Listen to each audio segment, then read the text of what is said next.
Welcome back to Traveling Dice. I'm Jason. I've got a Goodwill thrift store challenge for you today.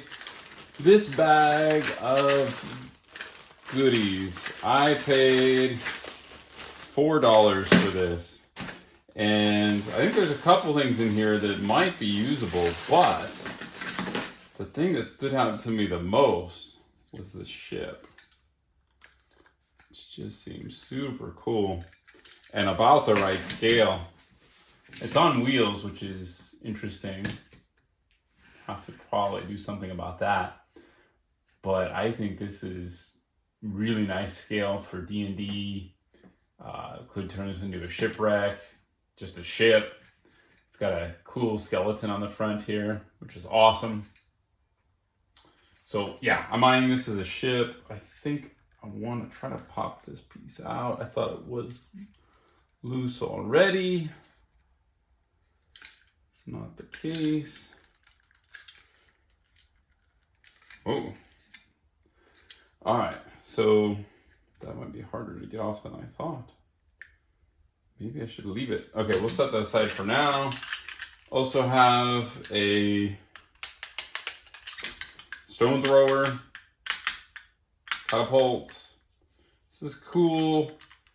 The scale seems maybe a little bit big, but not too far off. So that's interesting. Yeah, I'm not sure about that. Interesting pirate guy here. I wonder if I could almost just use that hat. It's kind of cool.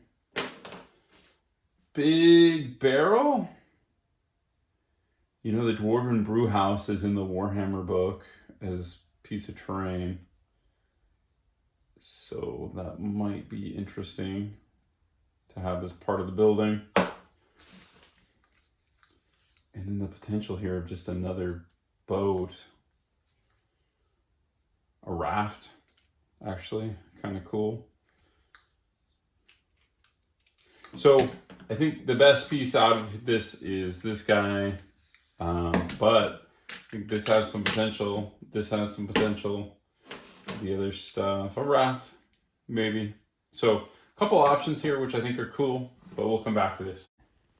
The first thing I do is I remove the screws that are at the bottom of this toy. I never realized how many toys actually have a bunch of screws until I started doing projects like this. But there are 4 screws at the bottom, which I remove. And this thing actually just kind of falls apart once I remove them all, which is super convenient. And it lets me remove those wheels that are at the bottom, and then it makes it easier for me to just snip off the cap that's holding the mast in place. Because actually, although maybe I'll use the mast for something else, I don't actually want it present in this particular project.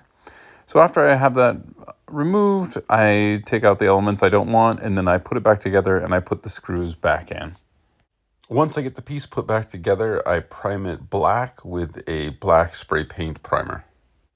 When it comes to painting, I do wish that the piece had a little bit more texture. It is fairly smooth, which is going to make painting it slightly more difficult. But I start off just by dry brushing on a really dark brown, like a burnt umber, and actually do 3 series of browns here. So I go to more of a kind of a rusty looking brown. It's like a sienna, and then finally like a honeycomb, a lighter brown. And just trying to leave behind traces of the previous browns as best I can, considering the smoothness of the piece. I base coat the metal portions with a silver metallic color that I've had for ages. It's most of the paints that I use are kind of the cheaper craft paints from your big box craft stores. I do have some of the GW washes, which are really good. But I just go through here and I'm just base coating the metal portions here across the boat there, and then along the ridges I'm going to use a metal. I'll go back and I'll hit these with a wash and then a highlight later. For the skeleton at the bow of the ship, I want to make it stand out a little bit and look a little bit sinister. I have this really dark, kind of a coppery rustic gold color that I don't really use that often, but I thought, this might be a good application for it. So I do a base coat of that. I'll hit it with a wash and then a quick highlight then after, and I think it comes out fairly well. Here you start to see the application of that wash. Again, I wish this wasn't quite so smooth. The wash works better with some more textured surfaces, but we get the job done here with the GW Nuln Oil Wash, which I focus on the metal parts on the bow, not so much the wood parts. I'm kind of happy with how those are looking at this point. And then I let that dry for probably a good hour. At this point, I go back and I highlight the skeletal portion at the bow of the ship, as well as all the other metal parts. And this thing is ready for clear coat in the table. All right, I hope you enjoyed this video. If you did, consider sharing it with someone else. Bye for now.